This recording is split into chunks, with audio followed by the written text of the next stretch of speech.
तुला म्हणून सांगतो, मी यावेळी मनाशी पक्का निर्धार केलाय, या चुकीच्या लोकांना धडा शिकवायचा. कोणाला धडा शिकवायचा आहे? याच निर्लज्जपणे मत मागणाऱ्या लोकांना.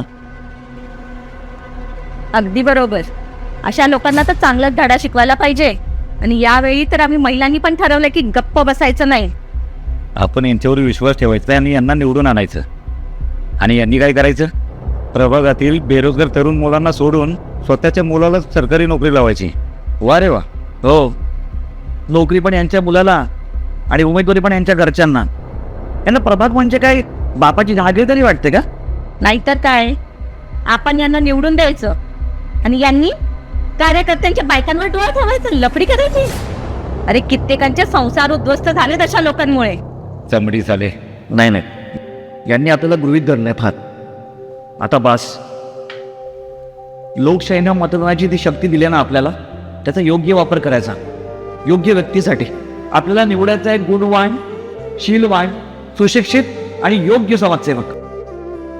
मी निवडला योग्य उमेदवार. म्हणजे प्रवीण खेडकरच ना? हो, आपला प्रवीण. आता आपण या अशा लोकांना चांगला धडा शिकवूया आणि प्रवीण खेडकरला निवडून आणूया. हो, कारण आपला प्रवीण वेगळा आहे. करायची आम्हाला योग्य व्यक्तीची निवड, म्हणूनच प्रवीण खेडकर.